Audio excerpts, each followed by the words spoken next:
everybody. Today I will be sharing my Hashimoto story. How I got diagnosed, how I've been doing since my diagnosis, etc. So let's dive in. Back in 2010, a couple months after we got married, I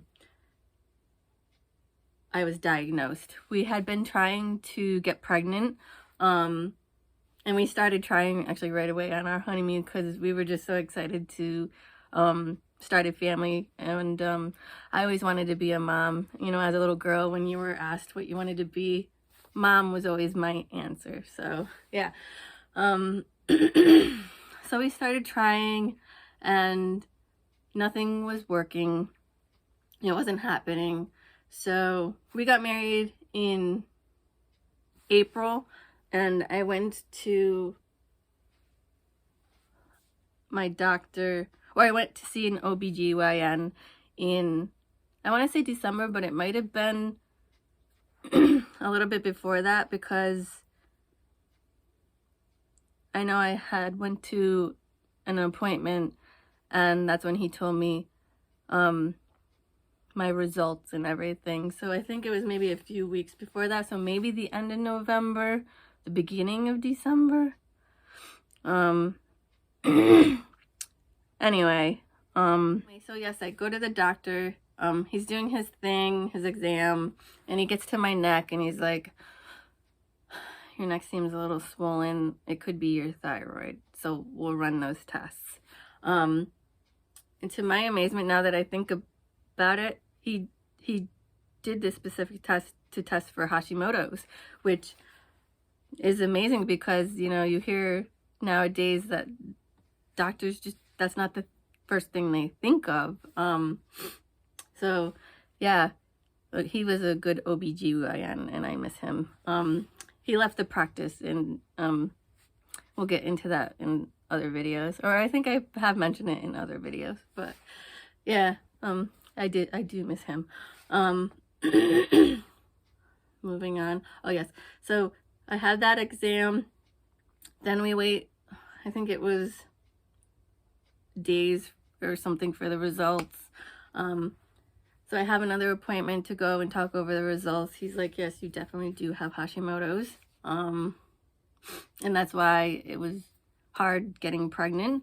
And now I think about it, months before that, or maybe even a few years before I was diagnosed, I was having some symptoms, and I did go to the doctor actually, and they did test my thyroid, and obviously they're like, nothing's wrong, your thyroid's fine, your levels are good, you know, you're good, get out of here kind of deal. But yeah, I remember on our honeymoon, and I thought it was just like, you know, we had the wedding and that was stressful, you know, planning, you know, and then the big party, and you know, I thought I was just tired from that. And then the trip, you know, to, you know, where our honeymoon was. So I thought I was just, you know, tired from travel, etc. But like the days that we were on our honeymoon, I was tired, maybe a little brain fog. And I had noticed also maybe months before I started gaining weight, not like horrible where I was like, I hate my body kind of thing, but like I had to buy a few pant sizes up or whatnot. So yes, I should have noticed something was up there, I guess. But you don't think of it. You chalk it up to like other stuff. Also, my job was getting to me. It was stressing me out. I felt like underappreciated. I worked at a nursing home, so I guess people complaining a lot, which I guess they have every right to, you know, the residents, you know, they're not in their own homes, not surrounded by family and stuff, but still that got to me, like, this is too hot, this is too cold, I don't want this, I don't want that, you know, hearing that every day. And then I also felt bad for them, seeing them sick, you know, and that wears on you. And I've always been sensitive to the energies around me, so I think I soaked that up and it started to make me sick. If you believe in that psychic energy, you know, kind of thing. So yeah, I think that the stress of that, and, you know, sometimes feeling unappreciated and like I wasn't doing my job right when I felt like I was putting my all into it, was stressful. And that stress brought my Hashimoto's to the surface. So that's why I just chalked up the way I was feeling to like not being happy in my job, really. And when I started working there, I liked it. I didn't like love it. There were other jobs that I absolutely loved, and I felt like I was important there, and, you know, this one wasn't the same. So anyway, yeah, the job stress was getting to me, so I just, you know, you put that in the back of your mind. You don't think there's anything wrong with you. So yes, my job was one stressor. Also that November, we lost my brother to cystic fibrosis. What else? We were trying to get pregnant. My husband's ex was causing issues. So there were a few things in our lives that were stressing me out, and that was the cause of my Hashimoto's to come to the surface, I believe. So, you know, you go on thyroid medication, and my thought was, because this was new to me at the time, I'm like, great, I'll go on the medication, you know, I'll be fine, I'll get pregnant, everything will be great, you know, I can live my life. Boy, was I naive. So since I've been diagnosed, that was 2010, since then, it's been like, I know if you have Hashimoto's, you understand this, a roller coaster. Like, one minute you feel fine, and then the next you don't. You're trying to search for this thing that's gonna make you feel human. And it maybe works for a little bit, and then you crash again. And honestly, that's been my story ever since being diagnosed. I feel like I'm still searching for that thing that is gonna make me feel human, that's gonna help me live a normal life. And nobody understands the struggle. I mean, unless you have it. And even at that, I've come across people who have Hashimoto's that still don't seem to grasp, you know, that everybody's body is different. Nothing is a one-size-fits-all. And they think, oh, I've gone gluten-free, I've gone dairy-free, I've done this, I've done this. You should do it too, and then you'll thrive as well.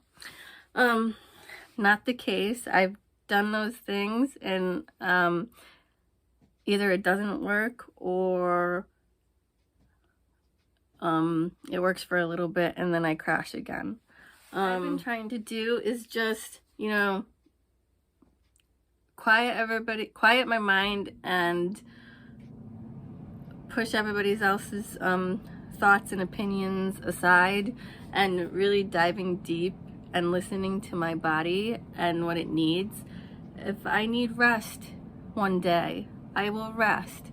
If I feel energetic, I try to get the things done.